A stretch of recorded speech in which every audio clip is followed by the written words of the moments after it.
Here's the brutal truth about expired listings. Hard work isn't enough. You can call 100 numbers, push through the rejection, and still end up with nothing to show for it. The real difference, it's not about how many calls you make, it's about how you make them.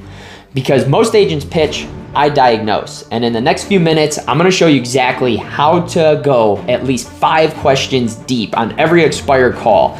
Uncover what really matters and turn a frustrated seller into a same week listing appointment. What's up guys, Anthony Esposito with eXp Realty. And over the years, I've learned that expired listings aren't won by the fastest dialer. It's won by the agent that takes a strategic approach to this. And if this is something that you're struggling with and you want my direct help and support for free, then go in the description below, click on my calendar link and book a call with me. And let's start the conversation about taking your business to that next level. So the first step obviously is the opener, and this is gonna make or break the whole conversation within the first few seconds.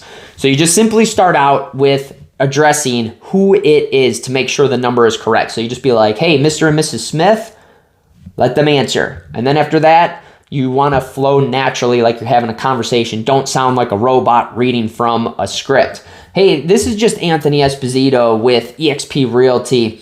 And I don't wanna take up too much of your time, but I saw your home came off the market recently and I was just kind of curious, what exactly happened with that?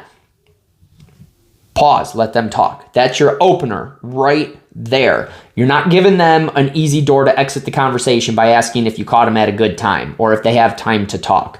You do that, the majority of people are gonna say no, and you're gonna shut them down immediately. Don't give them that option. And then you're gonna go into further questions. So that's technically just one question. But now you get into the 5 big questions. And this could vary depending on how the conversation goes. And this is why I say at least 5 questions deep on this. If you could push 8, 9, 10 questions, perfect. You're building rapport like no other. Now you want to develop the first part of it being the surface of things. So, why do you feel that the home kept from selling, which ties into the whatever happened to that? Ask them, do you feel it was the price? Was it pictures?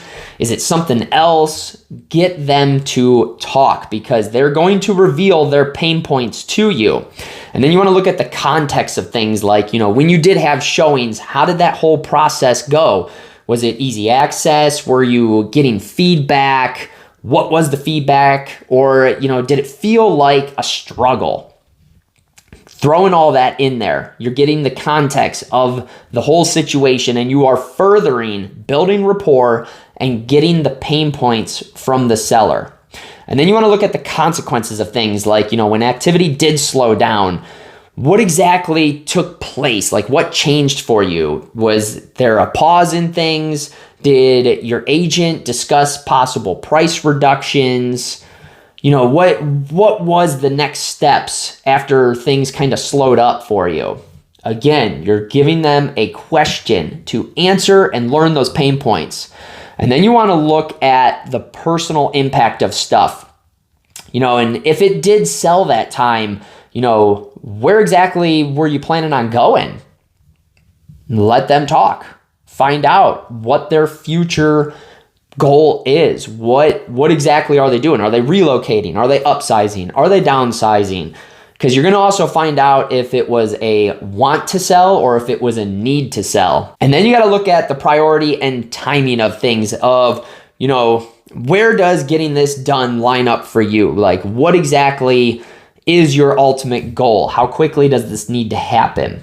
If they tell you 6 months, they want 3 months. If they tell you 3 months, they want a month and a half. Cut that time in half every single time. If it's urgent, sometimes they need to sell immediately because this is an expired listing. It could have been on the market already for 2, 3, 4, 5, 6 months, a year, you name it. So they possibly could even be moved out from that house. You got to find out their timeline of what is going on. And each one of these questions are positioned to line you up for the next question, and continue to establish that you are the professional and you're doing something that most agents don't. You are going multiple questions deep and figuring out exactly what is their pain point, what is their goal, which brings you into the value bridge. part of the whole conversation. And this is going to be one of those things where you want to say, like, based on what you shared, and then repeat every struggle that they had, whether it was the price point, if it was the agent that, lack of communication, that's always a big one that I hear. Was it weak photos? Whatever they feel, go into that. And you basically just say, I'm confident that a strategic approach to this situation is going to fix everything. And then tell them exactly how you are going to go about it. And you could go as far as using my own strategy, where I tell them I do a 15-minute, process and assessment on the house. I pump it into AI to verify everything that we found, and I will show you the strategic approach to this. And if you don't have activity that picks up in X amount of days, every house varies, so it depends on your market, it depends on the house itself, but try to put it in a realistic number that is within their time frame, because you want to ease it. You want to show them that you can do this. But let's just say, if you don't see any activity increase in the next 2 weeks, if you decide to relist, we'll cut ties, move on, because I don't want to waste any more of your time, but I want to prove to you that I have the right approach to everything. This is all confidence building situations for the whole process. And when you say that, you also want to lead with putting yourself into the position to get that appointment and let them know your schedule. You could easily just say, I have some time later in this week on Thursday at 4:30 p.m. Does that work for you, or would you prefer 7? Don't give them an option to essentially get off the phone again. Like, you want to try and set that appointment. Now, if they do give you objections, a lot of them that you end up hearing is, we're going to wait.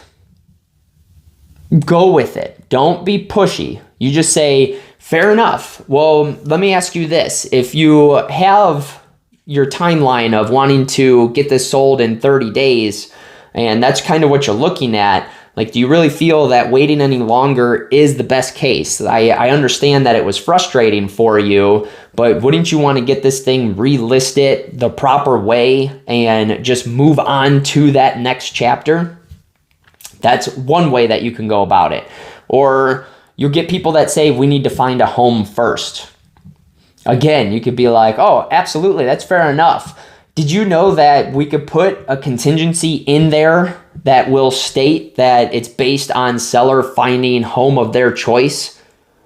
A lot of people don't know you could end up doing that. Now, you don't want to be too pushy about it, but provide that value. Again, you're giving them information that they didn't know. And then there's also the big one that I always hear is, well, what makes you any different? This is where you have to have your value proposition in place. And if you don't have your value proposition in place, I can help you correct that situation too. It's super easy to end up doing. But this is where you need to lead with your value and be completely different. Now, everybody's value proposition is going to be completely different, but that's where you go into explaining that. If you don't have that and you're posed that question, you're going to be dead in the water right then and there. But that is a big one that ends up coming across. Now, as far as follow-up, this is what most agents get wrong. They lose it in the follow-up because they contact them one time. And if you can't land the appointment the first time, which happens with brand new expireds, there's only 10% that relist out of the amount of expireds that were same day. And out of that 10% that relist, a good portion of them go with the same agent that they had. So chances are you're going to have to end up following up somehow, some way. So you end up calling them, you go through the whole process. Once you get further on, day 2, day 5, day 10, keep at it and keep with a process that is going to make you in the front of the line, and make it simple. Don't be too pushy and saying, hey, when can I get over to look at the house? Ask how their day's going. Ask them if they, have any questions about the situation or if they've thought more about meeting with you. Don't push and say, hey, I'd love to come over at this point in time. If they're going to put you off for a little bit, you got to ease into it. You need to follow up. You can do a text with some people, but for the most part, it's always best just to call, and sometimes leave a voicemail, sometimes don't leave a voicemail. But that is the basic approach to getting those expireds.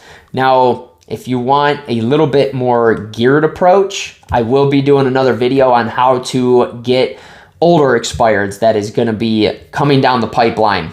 But if this is something that you are truly struggling with and you are looking for that perfect setup of tools, systems, training, everything in between, and you want to see what it looks like to join me over at EXP with the Wolfpack with my sponsor, Mike Sherrard, my coach, Joshua Smith, and many other great leaders, just go in the description below, book a call with me. It's no hassle, no obligation, no sales pitch. I'll explain exactly what EXP can provide for you.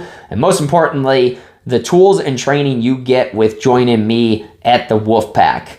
And if you enjoyed the video, you got any value out of it, smash that like button. And don't forget to click subscribe, turn notifications on, because I do have many other great tips for cold calling, AI, and many other tools, systems, processes that you're not going to want to miss.